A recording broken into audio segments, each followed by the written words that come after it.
And we're back with more on News Talk Saga 960. So very glad you could join us on this edition of the Mark Petrona Show. Well, we've seen the first week of the inquiry into the Emergencies Act, in which the government is required to justify its behavior in imposing the Emergencies Act in order to end the convoy protest, even though it was a peaceful protest by and large.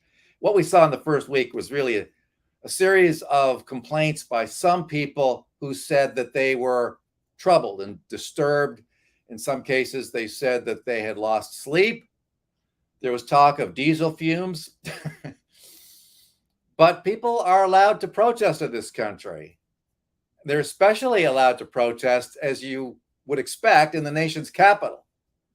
But anyway, at the end of the day, this is not going to be about whether or not some people's feelings were hurt or whether some people were triggered by it. The ultimate goal is to find out whether or not the government was justified in imposing this draconian action, the imposition of something that had never been done before, at least not in this form. We saw the imposition of martial law, essentially, back in 1970, the War Measures Act, back when Pierre Trudeau was prime minister. And so I do know that Benjamin Dichter, BJ Dichter, is going to be testifying. We don't exactly know what day that will happen. He served as the official spokesperson for the convoy. And so it's great to get his take on all of this, on what he has seen so far. Somebody whom I respect and have interviewed on my show, Benjamin, suggested that what he saw from Justice Paul Rouleau is a sense that this is going to be legit. It's not going to be partisan. It's not going to be a whitewash, that this is going to be the real thing. Obviously, he doesn't want to be clowned at this point in his career. What do you think about that? I mean, do you have renewed hope and faith that this is going to get down to some real answers and essentially delve deeply into the main question at hand, which is whether or not the government of Justin Trudeau was right and justified in doing what it did? Well, I would say I am cautiously optimistic. I did see his comments that he had reiterated a couple of times that really give the indication that he doesn't want to be embarrassed. And enough liberals have been embarrassed by Prime Minister Blackface, and he doesn't want to go down with the ship.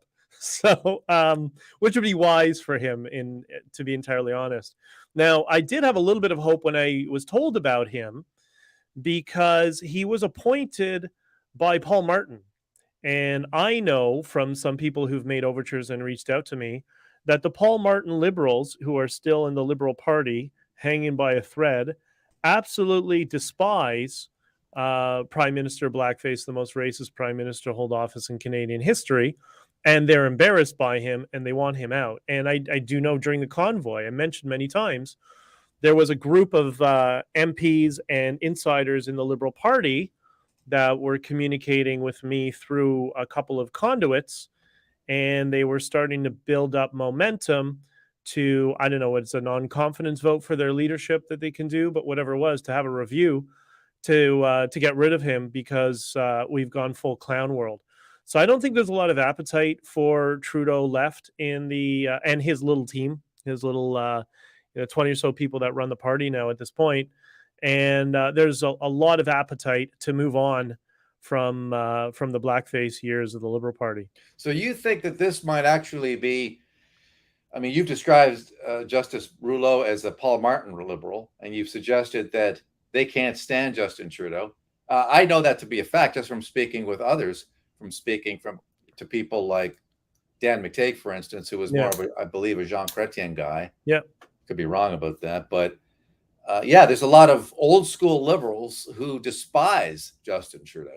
Are you suggesting that this might be a way for people, for that faction, for old school liberals, to get rid of Justin Trudeau, to discredit him using this vehicle, this inquiry into the Emergencies Act, where they got their guy, Justice Paul Rouleau, in charge of the inquiry, overseeing this inquiry, has no love for Justin Trudeau? I mean, could this be the club that finally gets rid of this wretchedly horrible prime minister? Tell us what you really think, Mark. But no, you're Well, I right. could be a little bit more definitive, maybe. No, but you're right. And I said about a month or maybe 2 months after the convoy, I put a tweet out, a post on Twitter, saying that the people that will drive a knife in the political heart of Prime Minister Blackface will be the Chrétien Martin era liberals. Liberals who are, they may have differing philosophical worldviews about government policy that you and I have, but they are, still somewhat reasonable Canadians. They're not divisive. They're not extremist. They're not postmodern, or at least not entirely. And they're just corrupt liberals. And I don't say that as a pejorative because they're politicians, and just corruption is just a nature of the beast sort of thing. And they just want to. I have a feeling there's an appetite in that party just to go back to normal, and just to go back to trying to actually be a centrist party, a party that is appeals to more than just extremists, which is all it appeals to now. And that's why the voter turnout rate is so low, and they can't form a majority government because they don't represent the majority of the country. Yeah, I mean, if there was a viable alternative last time around, I think Trudeau would have lost. But I mean, a lot of conservatives either stayed home or voted for Maxime Bernier's party last time around. Yeah. And so this time, there is some hope that Pierre Poilievre will be the guy that Canadians gravitate towards. Certainly, some of the polling has suggested that he is in a position eventually to become the prime minister, to get rid of Trudeau, to defeat this government that's currently destroying our country. But we'll have to see. Now, to the degree that this inquiry has an impact, I don't know. I mean, I've spoken to people who are cynical about it and say, look, this is a guy who has managed to wriggle out of trouble time and time again. Now, largely, I would suggest that it's been due to the media's insistence on running interference for this guy. They'll criticize him to a point because they absolutely have to, and only to the degree that they absolutely have to. And then they'll change the channel first chance they get. But they don't really want to. That if this was a conservative prime minister, they would have gone in for the kill. They would have gone for the jugular. They would have not stopped until this guy was, ready to leave. But with Justin Trudeau, it's like, yeah, we'll go after him. But as soon as they get an opportunity to flip the page to another story, they do it. So that's really the sense that you get from this media that has run interference for this guy. Nobody should be surprised, given the millions, tens of millions of dollars, hundreds of millions of dollars that this government has thrown at the legacy media. So it's a very much codependency situation here, Benjamin, because you've got the media, which can't survive without government money anymore. I'm talking about the legacy media here. Oh, wait. You mean the so-called media? You can call them whatever you want. But you've got the legacy media, which is now dependent on government dollars, and you got the government, which is dependent on media in order to serve as its PR department. Now, to the degree that that's going to continue for much longer, I don't know. I mean, you could make the case that Canadians are coming around to the idea that the media is not honest. And so hopefully with people like myself and others continuing to hammer these people, Canadians will come around to the idea that, yeah, there's something very wrong here. It's an incestuous relationship, that the legacy media is largely an extension of government communications, that they are dishonest in presenting themselves as honest brokers and real live journalists. But again, we don't know the degree to which this is going to work, because other people have pointed to other major scandals, like the SNC Lavalin one being maybe the biggest, most serious case, where he got away with it. But even in that case, he needed the RCMP to ignore the matter, to investigate, and to sweep the whole thing under the rug. To the degree that this will work this time, I don't know. But my sense is that Marco Mendicino is toast. They're going to have to hang this on They're going to have to hang this on somebody, and so Mendicino is a handy scapegoat. He's the guy who said that the police told him that it was necessary to impose the Emergencies Act, and when the cops took the stand, when the cops testified on previous occasions, they said that never happened, that they never advised the government to bring in the Emergencies Act. And so they're going to have this case before them saying somebody is lying. And if it's not the police, then it's got to be Mendocino and he's got to go. And I would think that he would be the guy who's maybe most likely on the bubble on this one. What do you think about that, Benjamin? I think Mendocino's lost his mind. Like I saw his statement of what did he say? Well, we saw there was significant possibility of rape. I mean, I don't know. I think he's stuck on a university campus in 2011, to be entirely honest, and just promulgating narrative that's baseless. He's I think they'll try to try to hang it around him, but the problem is, like everything that you said about Prime Minister Blackface being slippery and being able to skirt out of everything, that was until the Freedom Convoy. And now what the Freedom Convoy did, what we did, was expose him for the rest of the world. And we're able to point to him and say, see, you see, that's what we've been saying for years. And finally, people, except for the hardened people who have economic or vested corporate or career interests in maintaining this regime, much like in a communist country, everybody else who has functioning brain cells knows exactly what he is, and there's no ambiguity about it anymore. They try to sell people on the whole positive message. There's nothing but darkness, hatred, and cynicism in him, and he's a spoiled little boy, and that's who's running the country. And he's not only a spoiled little boy, he has the most unattractive quality that any man can have, and that is he's needy. He's needy for attention. He likes the lifestyle. He needs to be the one that everybody loves. And now that everybody is making fun of him and thinks he's a joke, now he's getting frustrated and losing his temper. And you start to see the darkness that's within him. He's over. He's done. And I think what this commission is going to do, people in politics often struggle, at least what I've learned, what I've observed. They struggle to see the world outside of the political lenses. They're always wearing these, and they're thinking, well, we don't know that the policy with this. No, there's also the court of public opinion that they think they understand, but they don't really, at least from a marketing standpoint.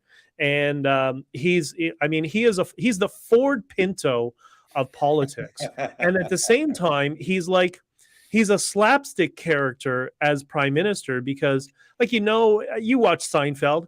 Remember Kramer would trip over something and he'd grab three things and pull them over and everything would fall?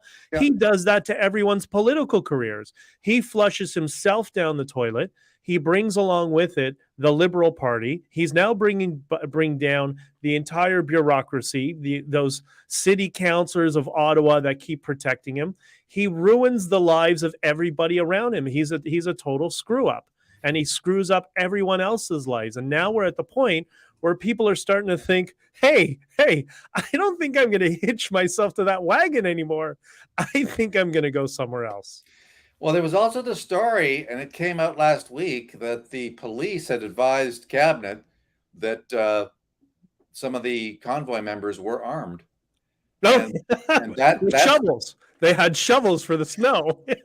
No, armed with shotguns, or armed with guns. Now that story was widely discredited. Yes. And apparently, if somebody thought about actually planting a firearm somewhere in order to try and justify this lunacy that they were reporting on in the pages of the Toronto Star and so forth, that at least they could do that. But no, that apparently they were told by the police that, yeah, these guys are armed. And so when I saw that, I thought, well, this is a way out for Trudeau. He could simply say, look, we got faulty information. That wasn't our fault. I mean, we were given information by the police that suggested that these truckers had guns. And so we simply acted on the information we had. Can I tell you the real story? That is going to be what he does. Do you want to scoop the real story? Because I was there. Yeah. All right. So what happened was we got wind that there was some nutcase. It was either a nutcase or somebody who's an informant for the government. And we do have that in Canada, a lot of it. If you don't understand how it works, then read The Weasel, A Double Life in the Mob by Adrian Baudry, I think, from the National Post. Wrote a book about this, about informants in Canada. So there was something suspicious. It got downwind to us that somebody was coming to Ottawa with guns in a truck or something like that. I was one of the first person to be told about it. And my automatic reaction is call the police, call the RCMP right now. The next person I think got wind of it was Danny Bulford. Same thing. Call the police. Everybody scrambled. Call the police. Find out what the truck is. Alert them. Make sure everybody knows that truck cannot come into Ottawa. We have friends in the police. Call them. Let them know any bit of information that you have. And they did that. And I don't know what happened behind the scenes because that wasn't my area. My area was messaging. It just happened to be one of those times that I was in the vicinity and it came up, and my auto reaction, everybody had the same reaction. And from what I understand, it was reported to the police and the police handled it. And then it just disappeared. Like it just, disappeared. Okay. Well, maybe that was an informant and somebody from the police called them and said, yeah, it's not going to work this time. Turn around, go home. Maybe that's what happened. I don't know. But that's about as far as it got. I guess. And there were lots of shovels and snowball fights and souvlaki's being cooked on the barbecue. So it was carnage. It was horrible. Well, no, I'm just wondering about how Trudeau is going to weasel his way out of this. When I saw that story, I said, okay, well, that's potentially a way out. Benjamin Dichter, joining us on Saga 960 on the Mark Petronis Show. I want to share this with you because I saw this tweet today and I realized that the media is not going to stop pushing these same tired narratives. This one by Robert Fife over at the Globe and Mail. Here's what he wrote today. Okay. I am on the West Block today with host Mercedes Global and colleague Justin Lee to talk about the inquiry into the imposition of Emergencies Act to end anti-vaxxer trucker convoy protests. Now, he's getting shredded online by people who say, look, a lot of the truck drivers were fully vaccinated at the time. Why are you still pushing this crap? I mean, is this a cry for help from the media? Do they know they're sunk because they've been running interference for a guy who pushed these false narratives all the way throughout the protest? Honestly, Mark, I have no idea who any of these people are, and I don't know why anyone thinks they're important. I'm vaccinated, so whatever. I mean, let them talk. Let them blah, blah, blah, blah, blah. Nobody listens. I don't know anybody who's paying attention to any of this stuff. They have zero credibility. That's why they're worse than the so-called media. They're the so-called AKA fake media. It's irrelevant. They're state stenographers. And I think everybody who has, their cerebral cortex is functioning can see right through it. They're just paid dirty smear merchants, and they're completely irrelevant. And that's how I treated them at the Convoy. That's how I'll treat them at the commission. I hope Punchy McGregor finds me on the street and tries to give me an interview. Like, that would be amazing. By the way, I'm going to be having an event for my book in Ottawa. If you want to come to it, we'll give you the details and we'll promptly throw you out. That's it. We got to talk about your book. It's coming out very shortly. I've had a look at the back and front cover. It looks like a tremendous read. I can't wait to dig into it. I don't have a copy yet, but I intend to get one very soon. But before we get to that, let's talk a little bit about some of the testimony that we saw with people stepping forward, talking about how the convoy caused them distress, the honking. They still hear phantom honking to this day.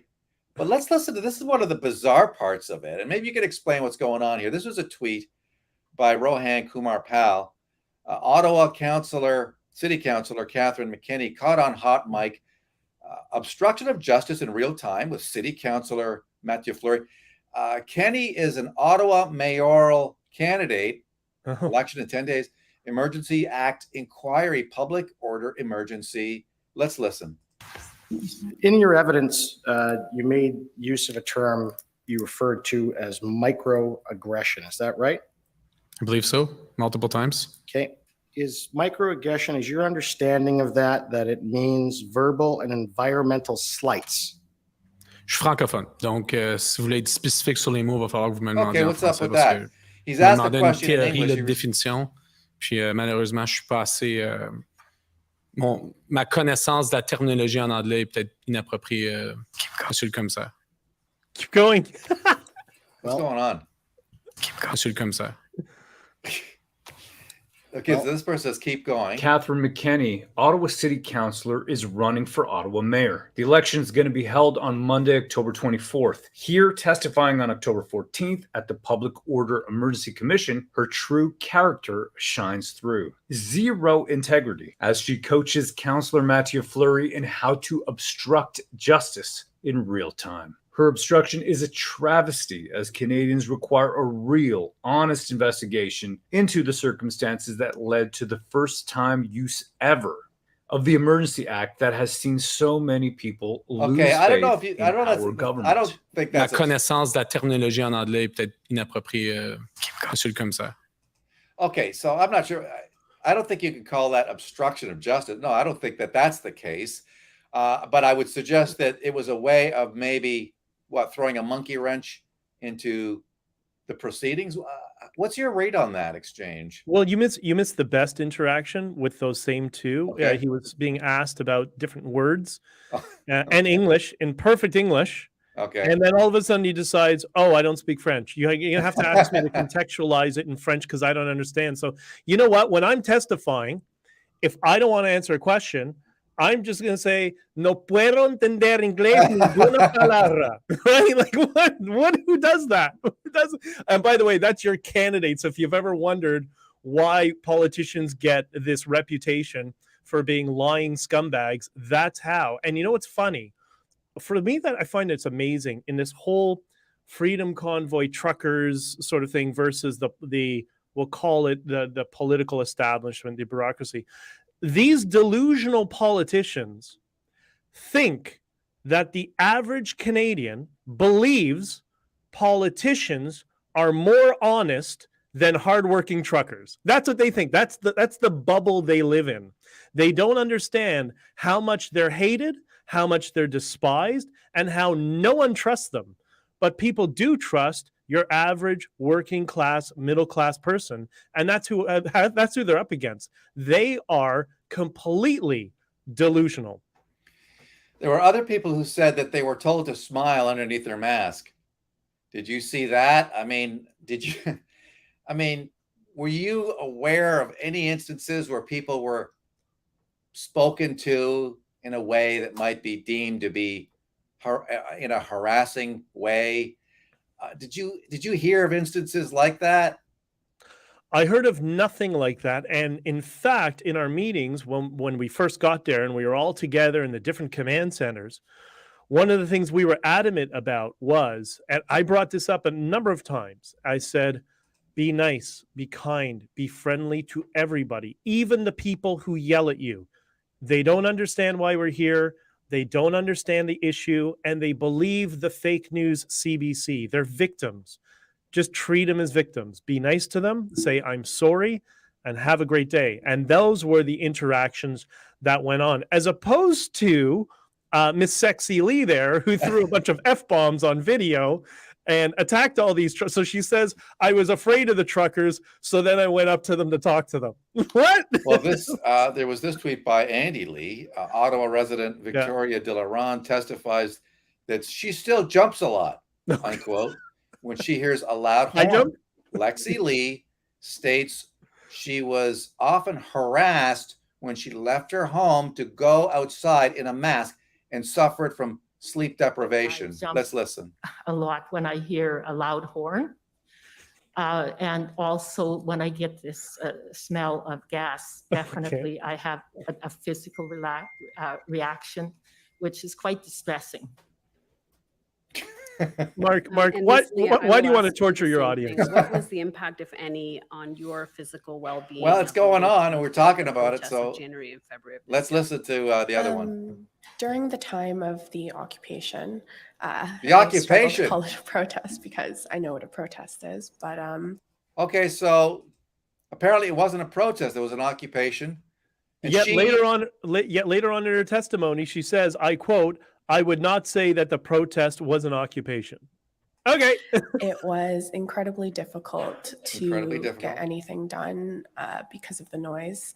There was a significant impact on things like focus and, just even living day to day.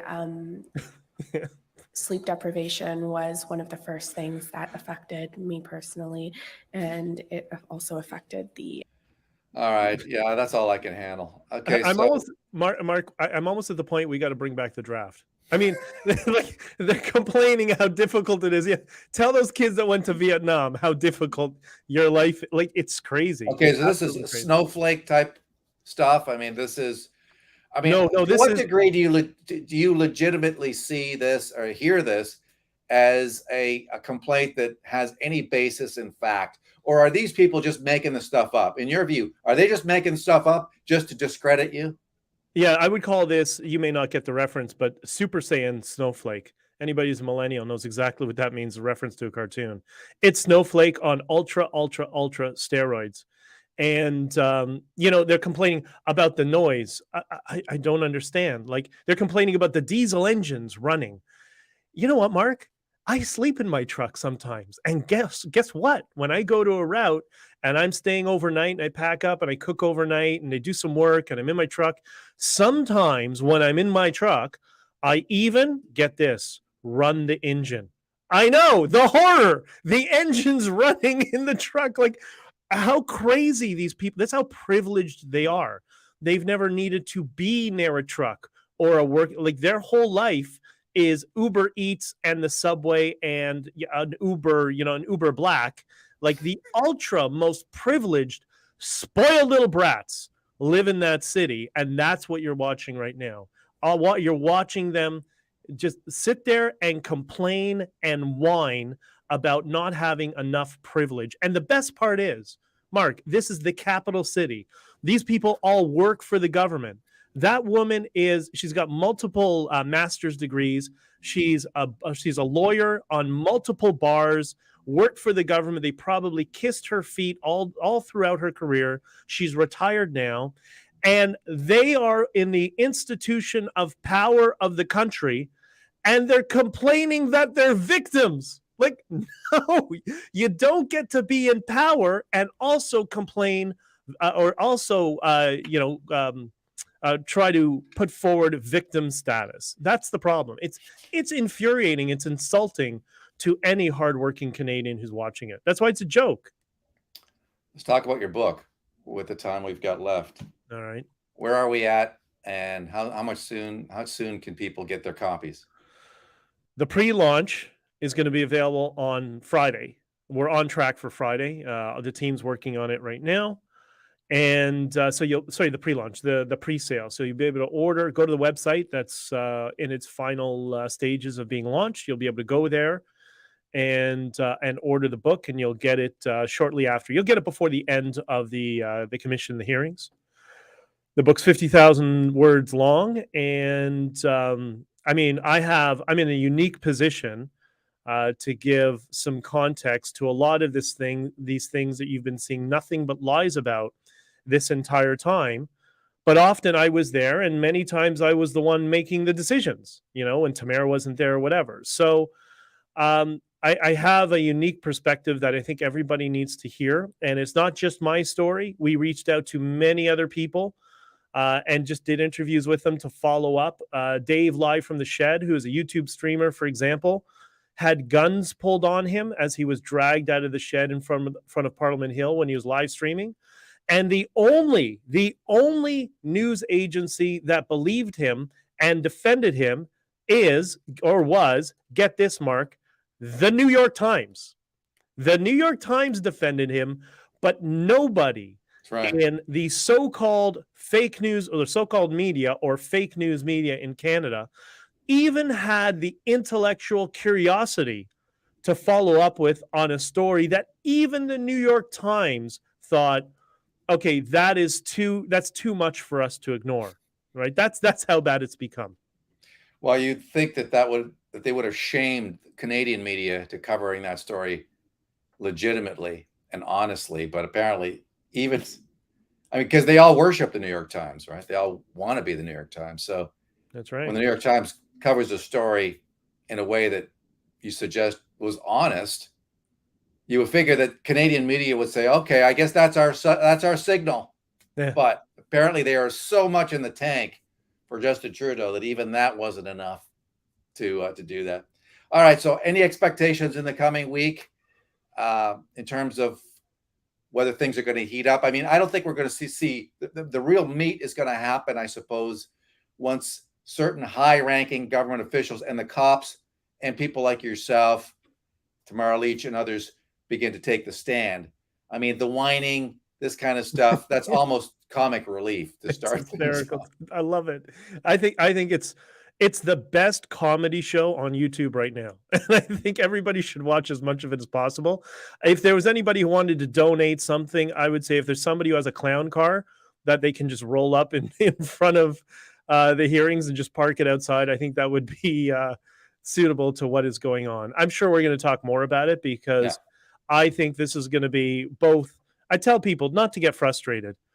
They're desperate. This is how desperate they are, that they've moved to like the smell of diesel. These are all DEF trucks. DEF trucks don't have a smell. They have they're so clean to the point they're almost electric vehicles at this point since DEF regulations have come in. And, you know, the noise, the decibels, like it's amazing. I can sleep in my truck right underneath the engine with the windows open, like every other trucker, and there's no problem. But these people who are within, I don't know, the same time zone of a truck, all of a sudden they feel tormented. Like it's ridiculous. Yeah, I think they were kind of laughing. I think Lexi looked like she had kind of a smirk on her face. Like when she was talking about it, she didn't seem that she was, it almost like, yeah, I'm saying this because I kind of have to, but I don't believe it. She was enjoying the attention. I think so. Yeah. Benjamin Dichter, thank you so much for coming on the show. Please come back later this week if you can, as more and more of this testimony is rolled out in the nation's capital. All right, brother. I appreciate it. Thank you. I appreciate you as well. And to keep us on top of the book and the various developments going forward. Benjamin Dichter, honking for freedom. All right, let's take a break. Back with more News Talk Saga 960 and the Mark Petronis Show after this.